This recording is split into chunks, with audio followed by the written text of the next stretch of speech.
Well, thank you, and welcome everyone to what is now becoming a monthly visit with respect to the slow progress of the legislative process in the tax legislative world.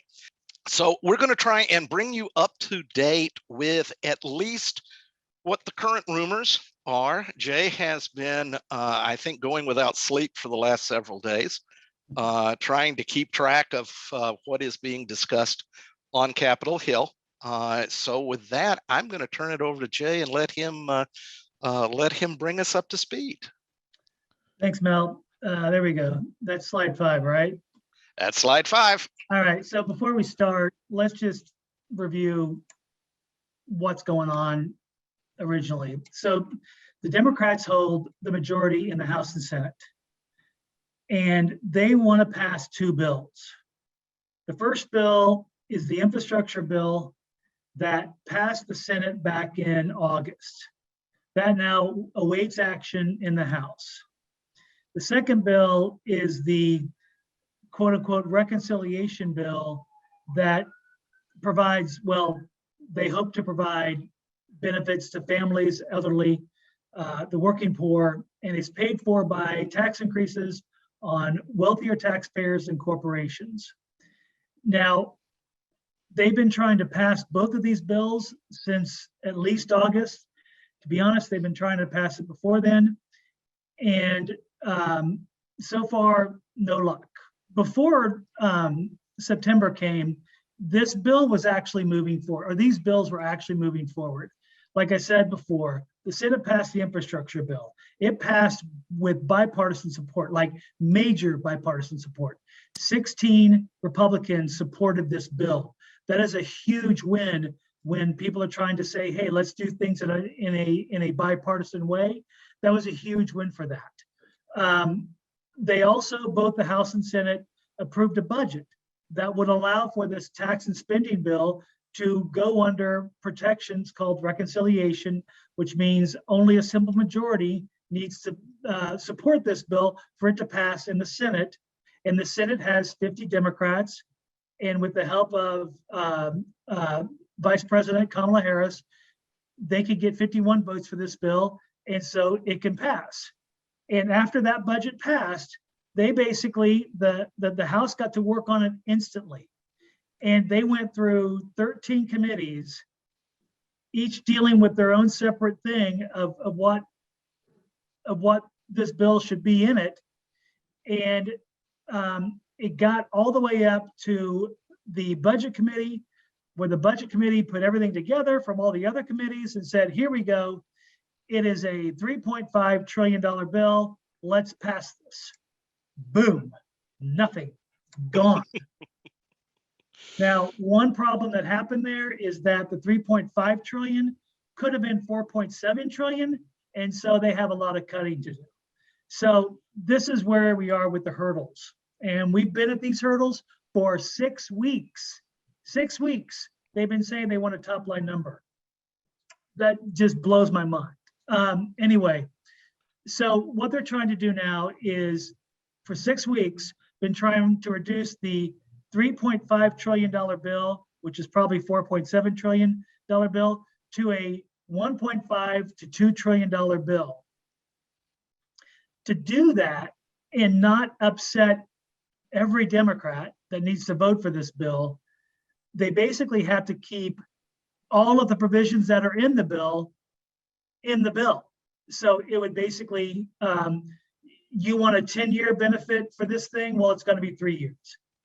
And that's not making people happy. They also, on the upside, if they're doing a less costly bill, they don't need as many revenue raisers, i.e. tax increases. And I'll do more on that later. But cutting or reducing the spending with Democrats is a really heavy lift. These are things that people have been clamoring for decades, the party. And they thought this was their chance. And it includes paid family leave, the expansion of Medicare into dental, eye, and hearing, I think. There's also climate provisions, which they say now there's an agreement on those, but there's been no confirmation that that's going to happen. And so what has happened with all these negotiations that are going on for 6 weeks is distrust within the Democratic Party has kind of ballooned. And what I mean by that is the rank and file Democrats don't trust the Democratic Party leaders to do what they say they're going to do. And so what this has created is that you've got certain Democrats who want the reconciliation bill that has all the popular programs, and other Democrats that want the infrastructure bill that would help rebuild roads and add a bunch of jobs. Both groups don't trust their leaders, so they say, vote on my bill first, and then I'll vote on your bill. But if you vote on your bill first, I will vote against your bill. And so because of this, it's just stopped. They don't know what to do. Next slide. So the Ways and Means Committee is headed by a guy by the name of Richard Neal. And he is now yelling this from the treetops that keep my bill, don't do the other things. And what this bill does in part is increases the corporate income tax rate to a graduated system, as you can tell on there, it's 18% or 21 or 26.5%. It increases the top income tax rate to 39.6%. And that would apply to these AGIs, as you guys can see here. And it also increases capital gains from 20 to 25%. So this, and there's other provisions as well. This bill would be about $2.2 trillion of revenue increases if enacted into law. So 2.2 trillion over 10 years. And so it would be more than enough to cover whatever they're trying to work out now. And that's why Richie Neal is basically saying, use my bill, use my bill, use my bill, because you guys don't have anything else. And so can we go to the next slide? Here's why they don't have anything else. It's been widely reported. Senator Sinema opposes tax rate increases because she says that it doesn't get after the tax dodging that happens. So for example, individual is really wealthy, they can still take a standard deduction and not pay as much tax as they should. So, okay, I get it. Manchin just supports fewer tax increases simply because he wants a smaller bill.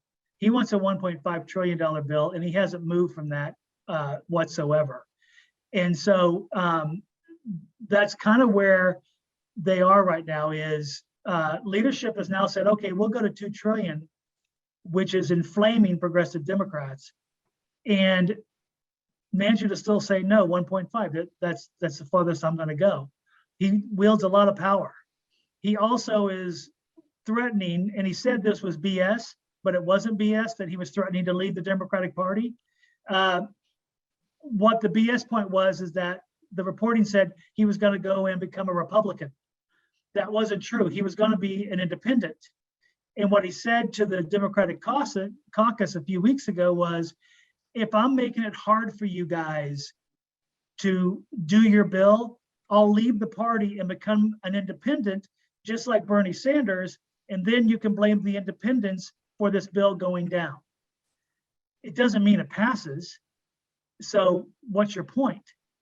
So anyway, that whole thing was going on, and it's still a very much open question of whether he will abandon the Democratic Party and go independent. And then the question becomes, does he still caucus with the Democrats? Will he still vote for the bill? And that's really unclear at this point. But meanwhile, the Democratic leaders are following in both chambers. They're following Manchin and Sinema. And there was a thought a few weeks ago that when Sinema came out and said, I oppose all rate increases, that leadership would say, no, we're going to dare you to oppose the bill.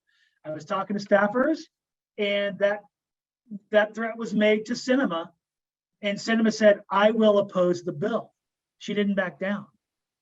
And so that's why they all said, okay, well, we have to get rid of all the rate increases, which leads us to the happy days that we're having now. No rate increases. Okay. Rate increases were a significant part of the revenue that was intended to be, or certainly was raised in the Ways and Means Committee bill, to the tune, if you include capital gains as well as the ordinary income rates for individuals and corporations, to the tune of about $850 billion.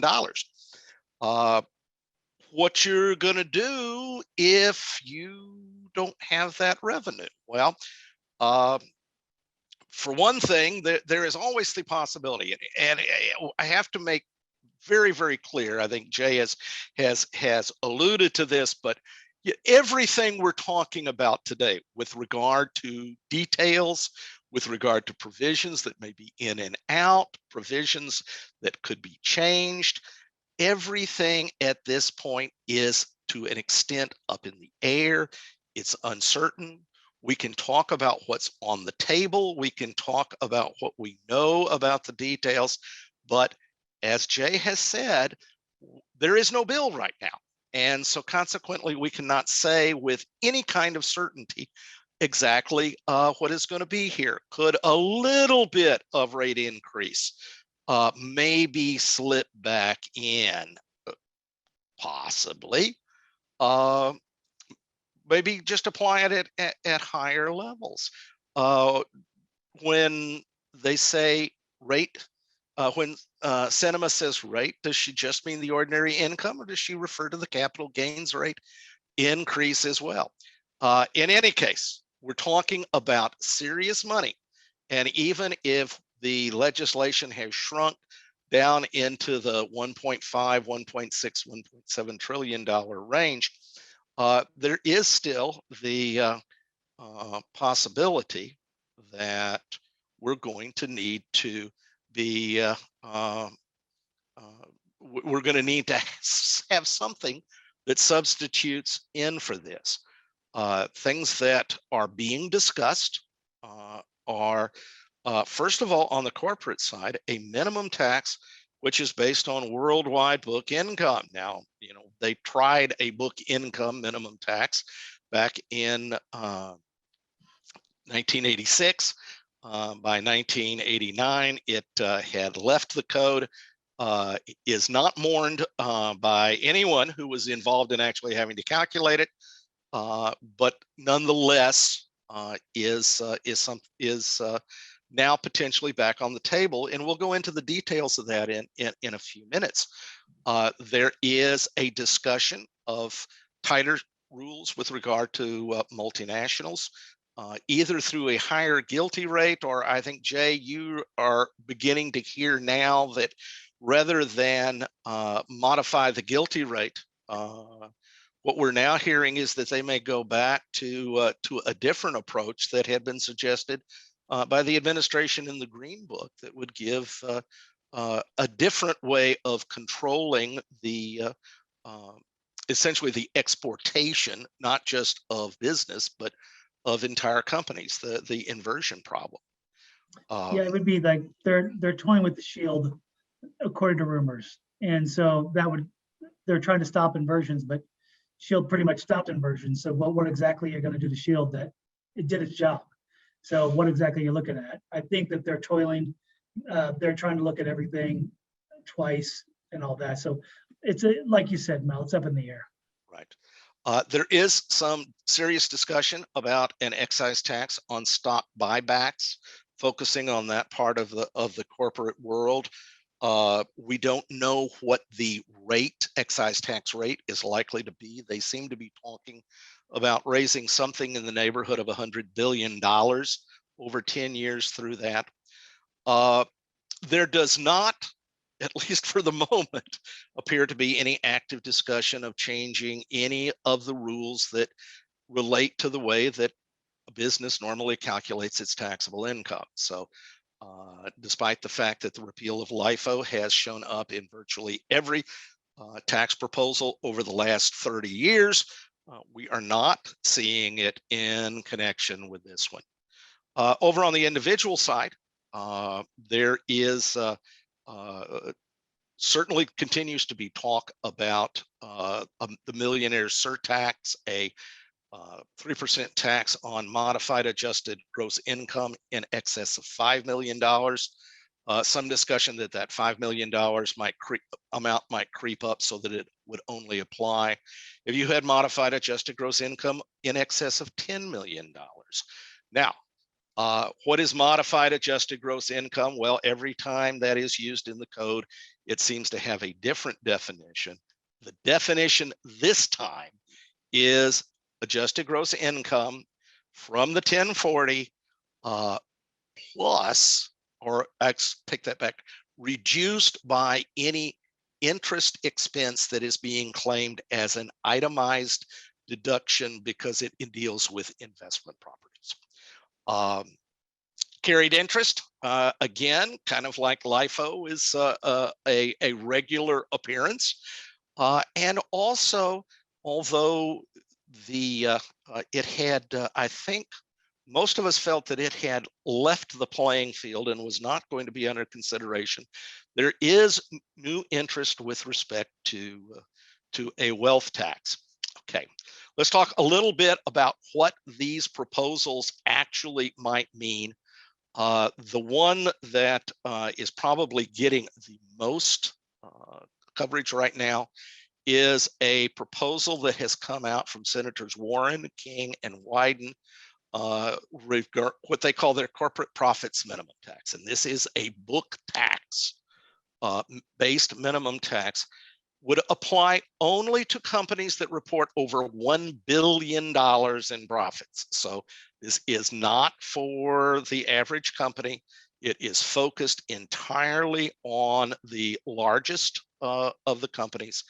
But as I say, it goes back to the somewhat discredited idea of basing a tax on net book income.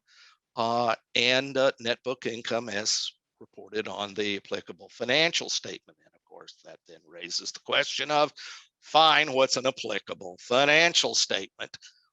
Generally, it's your 10K. If you don't have a 10K, then it is any audited financial statement that would be used for credit purposes, reporting to shareholders, or any other substantial non-tax purpose. Now, you don't have any of these, the legislation, or at least the draft legislation we have seen, still seems to be somewhat silent with respect to that. On the other hand, it's hard to imagine a company that reports more than $1 billion in profits not having at least one of these applicable financial statements, no matter how closely held that it is. So how is the provision to be calculated? Well, we start with book net income before federal income tax. There are NOL carryovers going to be allowed, carrybacks, carry forwards. And that establishes our alternative minimum taxable income. Now, the rate that they're proposing to apply to this is 15%. And that gives you, here's the old phrase again, tentative minimum tax.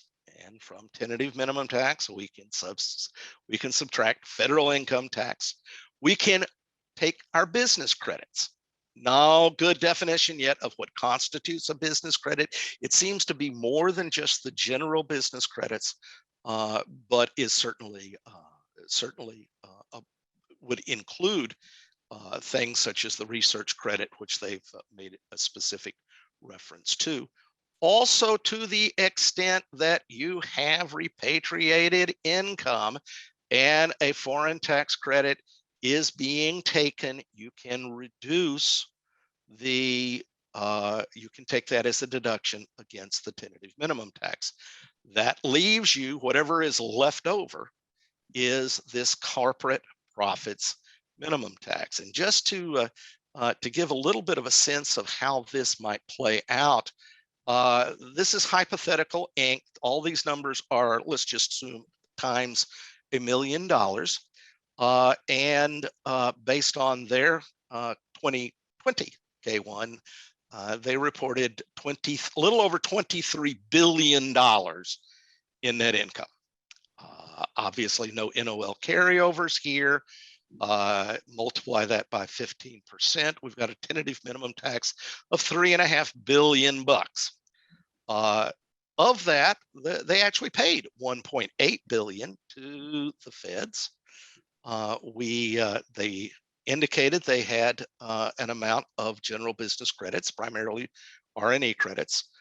There were some foreign taxes repatriated, so we've sort of interpolated a number there. And as you can see, well, we'll take the fun less, and even still, this is we end up with a corporate profits minimum tax of $1.4 billion now. So you don't need too many of these companies who might be in a similar situation before you can see that a significant amount of revenue potentially could be raised out of this kind of a provision. An enormous number of problems are likely to arise. The whole question of whether or not book income is likely to be manipulated to take these things into account, or to take this tax into account. Whether some companies are better able to manipulate than others, whether or not this unfairly, because again, you only get access to the foreign tax credits to the extent that you are repatriating income, or is a permanent reinvestment overseas effectively penalized by something that looks like this kind of a system. And by the way, maybe that is something that Congress would be interested in doing. At this stage, we do not know whether this provision is going to be in or not. It is certainly being discussed.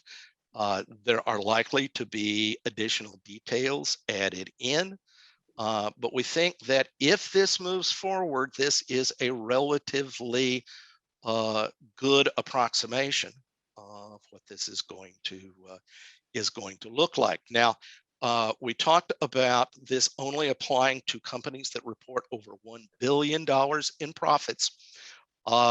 In the case of a controlled group that is owned by a foreign parent, then you would only be looking at the U.S. in related income, U.S., but the 1 billion would fall to 100 million. And so to the extent that you have a subsidiary of a foreign corporation, this is something that even though you see $1 billion, you say, well, that certainly can't be me.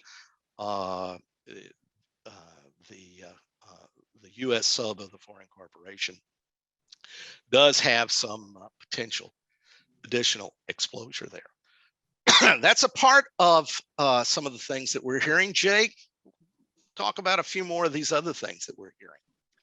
All right, so again, I'm going to repeat what Mel just said. This is all rumor. There's no paper on this. And so just keep that in mind. So this first bullet point on guilty being 15%, I'm no expert in guilty, but I'm thinking this is the minimum tax that they want to do, that the OECD is trying to do as well. There's been major questions on if this will be taken out of the bill because of what the OECD is doing. But then the question becomes, well, how do we pass this tax rate outside of reconciliation, which they can't do? One of the things that they're looking at is, like I said before, the increasing some of the provisions or enforcing greater enforcement of SHIELD to keep companies from leaving the U.S. If this stuff gets enacted. Now, as for the billionaire's tax, which Mel went through, there's a lot of members who don't like this tax, including Ways and Means Chairman Richard Neal. And there's at least two senators, Warren and Tester, who also don't like it. Warner gave an interview today that said he needs to study this more, and that's usually code for I don't like it. So also this bank disclosure, it's been reported that it's out because Manchin doesn't like it. This stems from a meeting that happened yesterday. God, I think it was yesterday. Could have been the day before, where Manchin was talking to an organization, and a buddy of mine was in that meeting. And what that conversation said was, Manchin was talking about how the $600 disclosure rule is wrong. And after he said the $600 disclosure rule is wrong, he would say it. And it would suggest he's talking about the $600 disclosure rule. Well, he got, and I'm forgetting what he used, what phrase he used, but he said, oh, like, this is messed up. And he said, it's messed up. And so based upon my friend who was in the meeting, it seemed like he was saying what's messed up is the $600 reporting requirement for banks, not the $10,000. And so I don't know if this is actually in or out based upon what I've heard of what's been reported, which is saying that it's out, and who, when I talked to my friend who was in the room, who said, I don't know if he really meant that or not. And so it's really kind of unsure. The 3% surtax on millionaires, Mel talked about that, but I want to go into something, and I need to reduce my screen, so I hope you guys can still see me and hear me. But there was a meeting this morning with House leaders, House Democratic leaders, and they passed around a sheet of paper that said, hey, here are the offsets that we're looking at. I'm going to read you these offsets. Rescind Trump RX drug rebate rule. Dynamic scoring. Dynamic scoring is the revenue that can come from changing the tax law so you get more money. The limitation on the deduction of interest is something that's interesting because it was in the Ways and Means bill. And this basically would limit carry forwards of losses to 5 years. And so that might not be so much fun. It's also looking for $100 billion or $200 billion for IRS enforcement. It talks about reauthorizing Superfund taxes, and they say $38 billion over 10 years will be gathered by the government.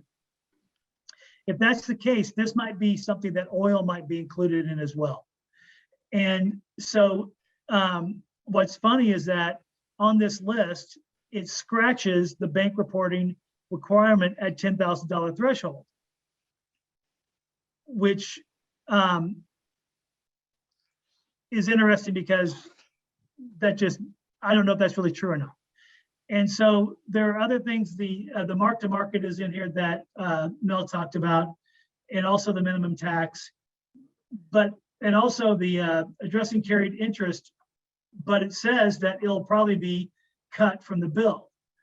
And so what all of this really says is that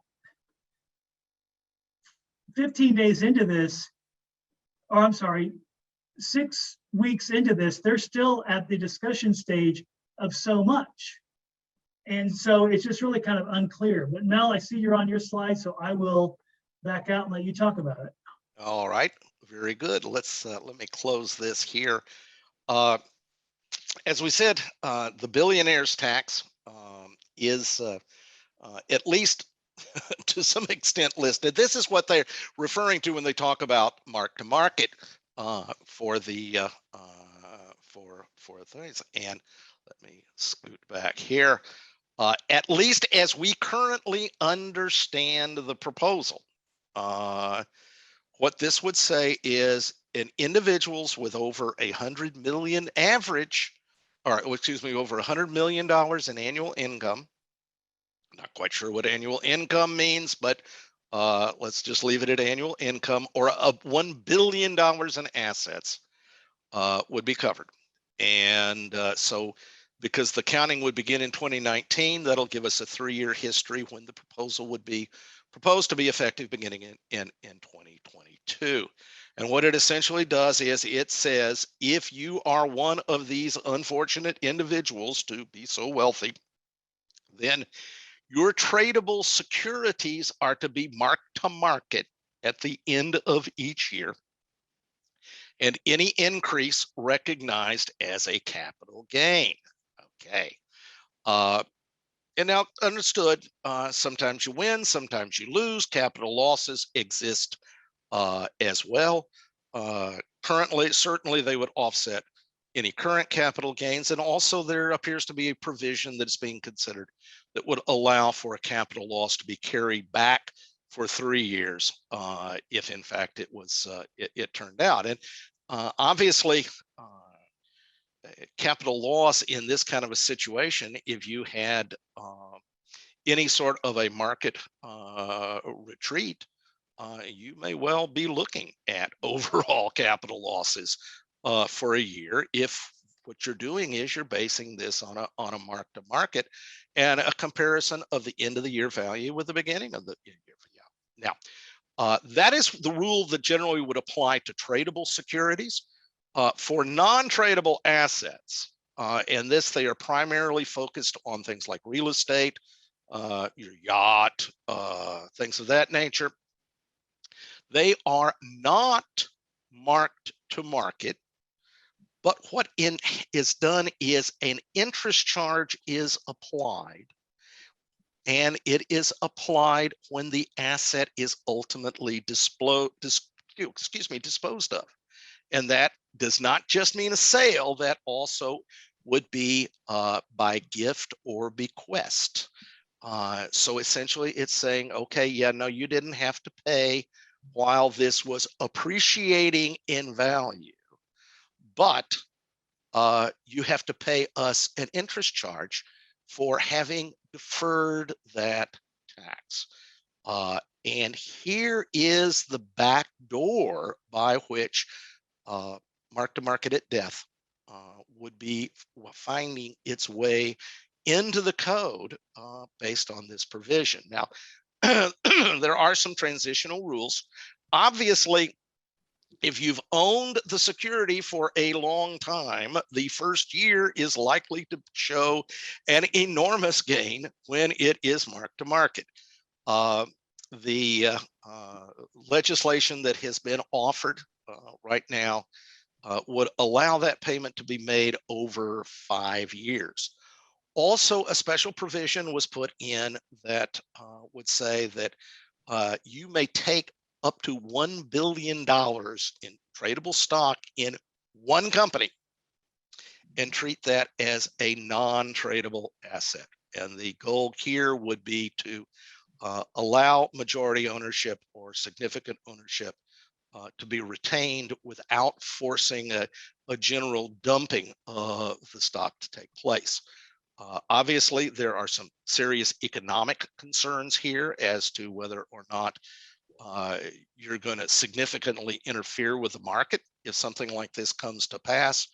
But by the same token, that is at least a beginning of a recognition of a problem that could cause.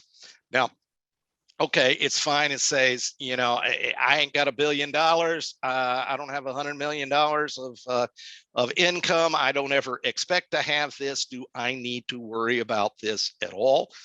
If it negatively affects the market because suddenly a lot of stock is being dumped to pay the tax, yes, it will affect all of us. On the other hand, there are also some special rules that are worth taking into account.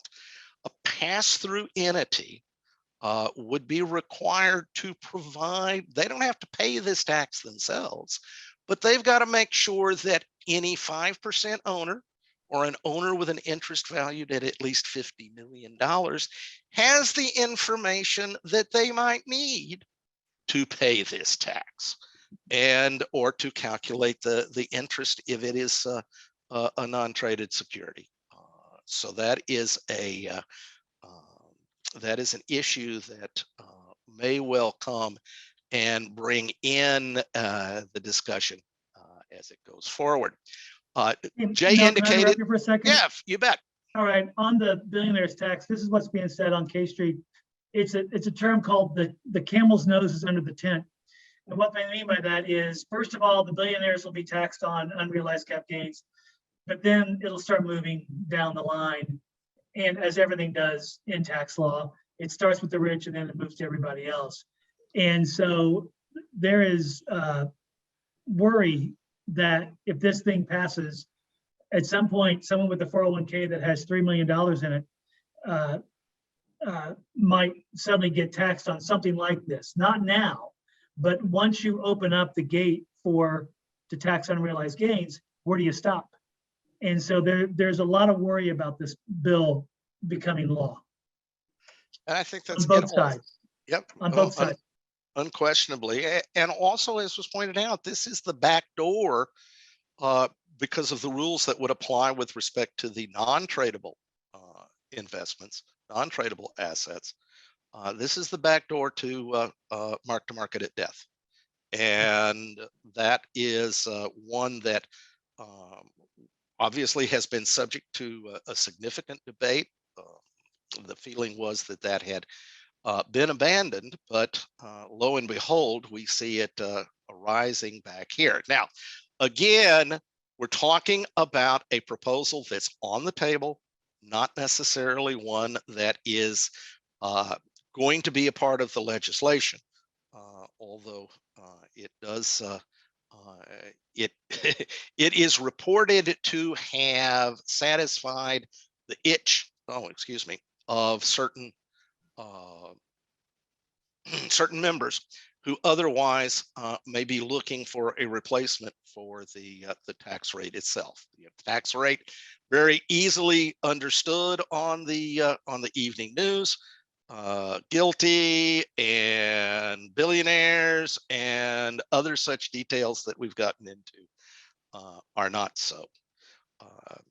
I just want to take a couple of minutes here and talk about the bank reporting proposal. Jay's indicated that there is some possibility that this is not making it into the bill. Certainly, it is not making it into the bill at the original amount of $600.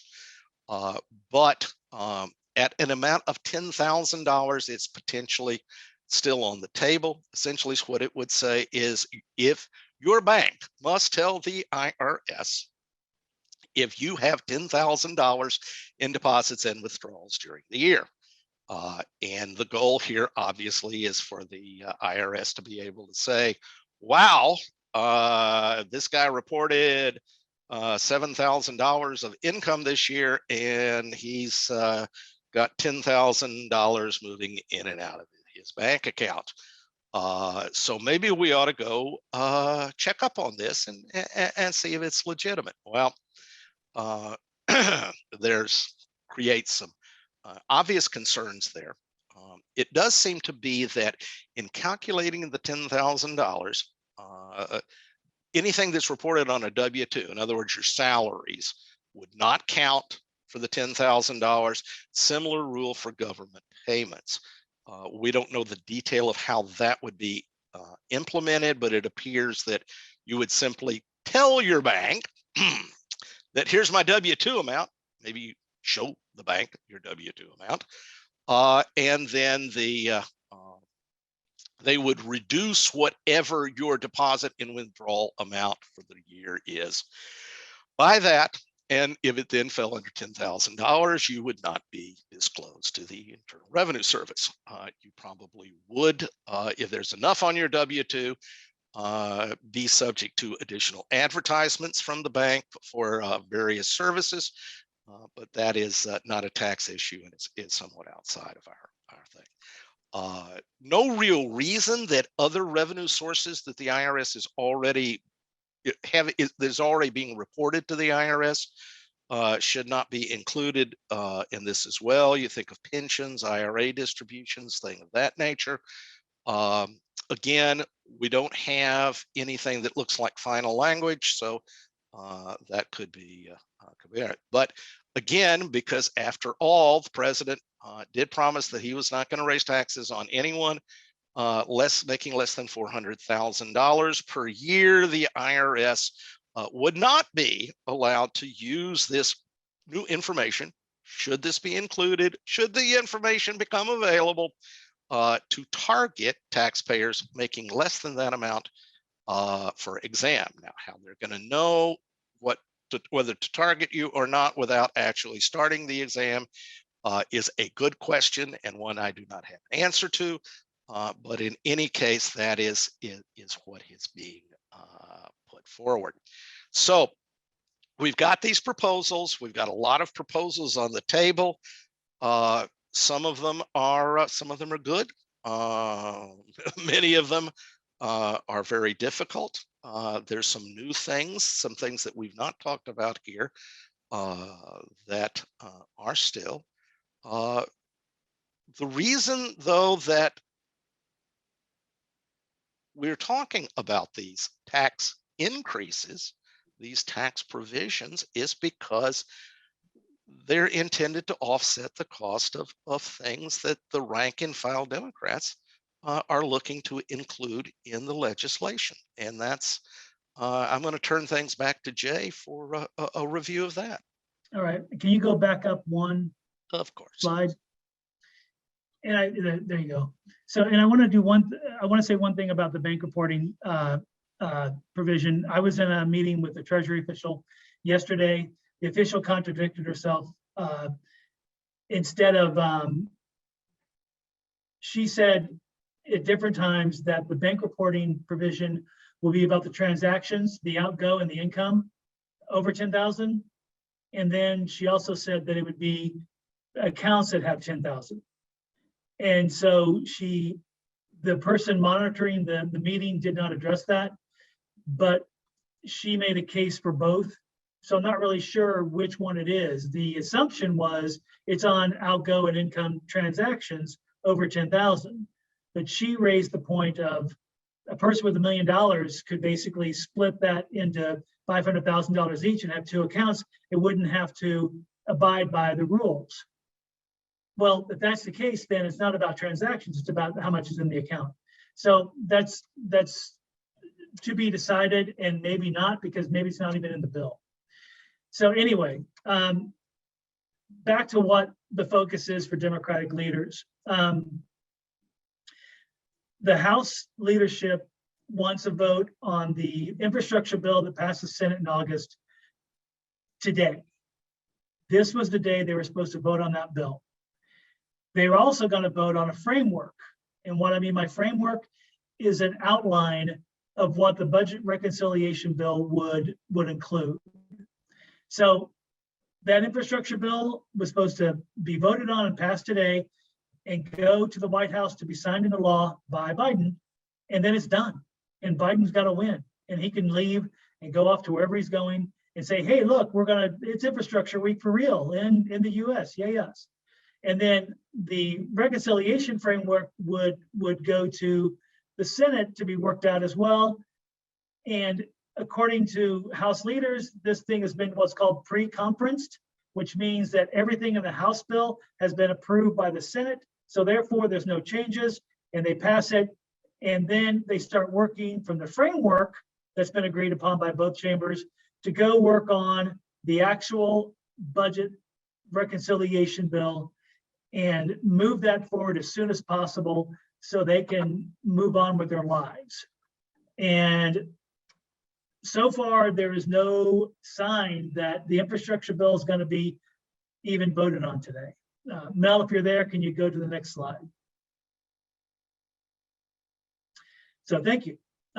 So here's the problem that they have.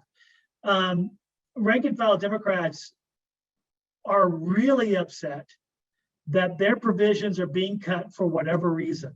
And what has happened is that you now have the Democratic Party separating into several factions. It's not just progressive versus moderate anymore. It is the progressive who wants immigration versus the progressive who wants to expand Medicare, versus the progressive who wants to do free college, versus the progressive who wants to do paid family leave or extend the tax credit. Blah, blah, blah, blah, blah. It just goes on. And so now you have fights over that because they all have to cut down their thing. And what really makes every progressive MAD, where they come together again, is SALT. And the SALT cap is likely to be repealed for 2 years, 2022, 2023. It will then come back in full force in 2024, 2025, 2026, 2027. So originally it's supposed to expire in 2025. They're now saying that the 2 years that you don't get the repeal, you're going to pay for it on the back end and get the repeal.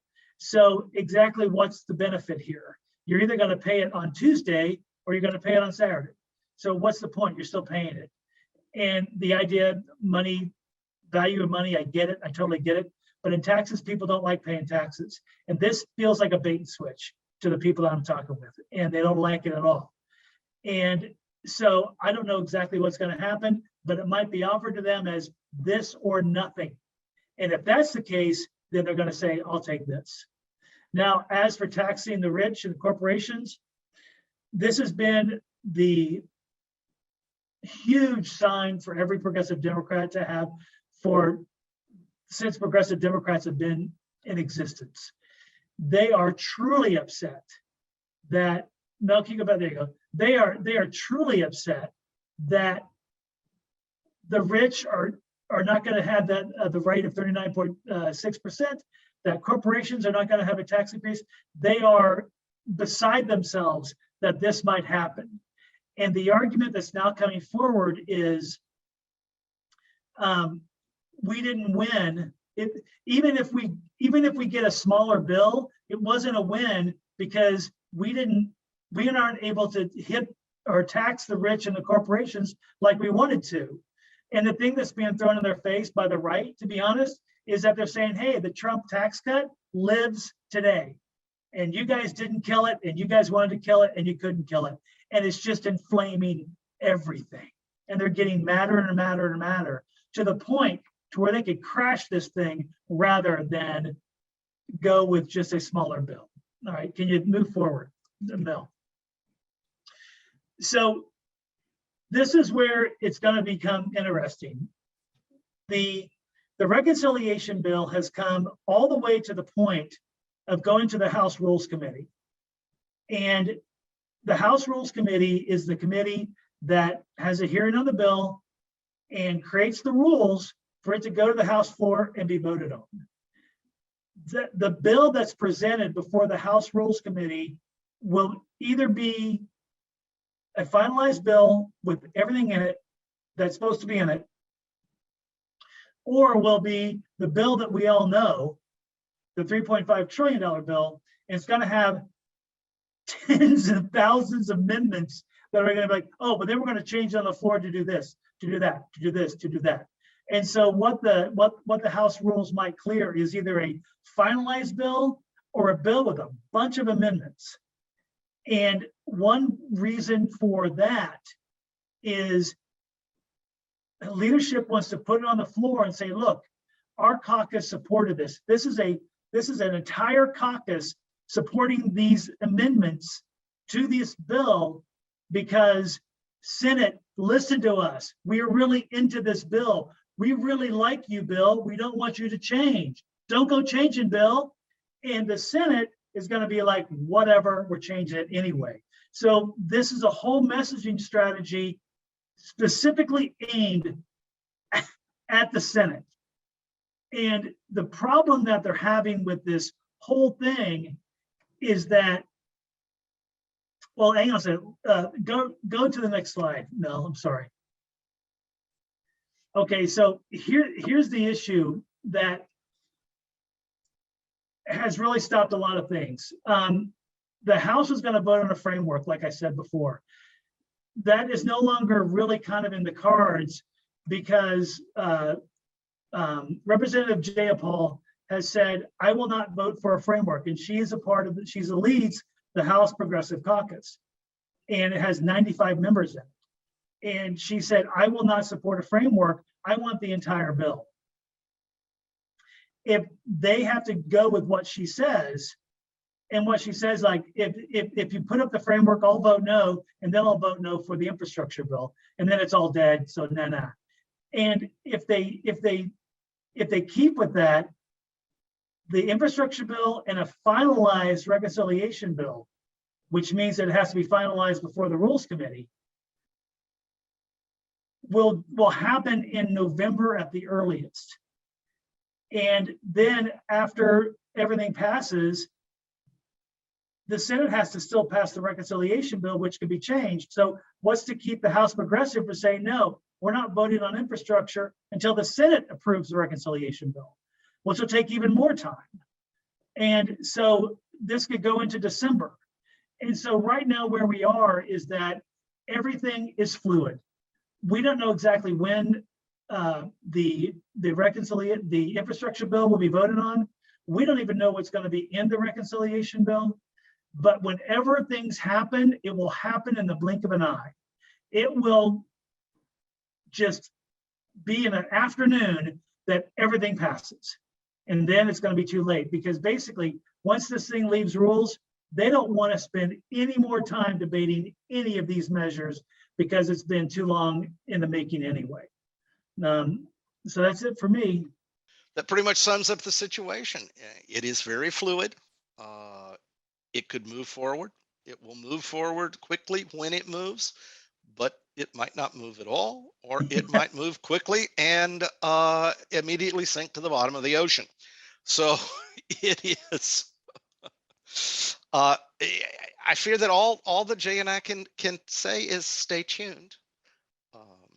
There's some big pieces on there. I think it is important that we all be aware of where things are going. But at the same time, we'll have to get together again, I think. And when we do finally see some better detail and actually know what is going to be in this legislation. I do notice we have a few minutes here. There are some tax questions that have come in. Well, let's work from the up. And Carol Phillips asks, and Jay, can this crash and die with nothing done this year? It can totally crash and die, because basically what happened is this has now become personal, and people are taking offense when their provisions don't get in the bill or are shortened in the bill, and they get even madder when it's like, do you mean the rich are not going to have a tax increase, but I can't get childcare? That's happening. And so, yes, this could crash and die. It was a big bill. Maybe it was a little bit too much to bite off, but we'll have to see how that goes. A couple of technical questions were asked with respect to the big minimum, the corporate minimum tax. Couldn't you avoid this simply by splitting up the company? To a certain extent, I think that would be possible. However, it is not a consolidated, it's a controlled group concept. So you would actually have to divest yourself of, owners would have to divest themselves of probably a significant amount of ownership in order to make that happen.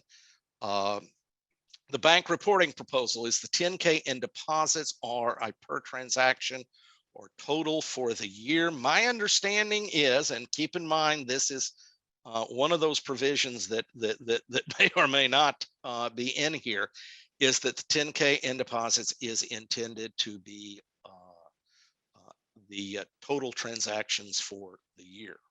That's what the Treasury official said, beside what then she contradicted herself, but yes, it is per year. Right. So, and it is, and it's looking at the account. It's not looking at any particular transaction. It really is in-go, out-go. Also, too, the state tax exemption has been raised here. There's been radio silence on that. The list that I was given by what happened in the House leadership meeting this morning, that was not on the list. People are saying that could be because the estate stuff has been taken out of the bill because Tester doesn't want it there. But it's too soon to say. But there's been radio silence in the estate world for a couple of weeks on what the fate is on those provisions in this bill. It's been quite silent.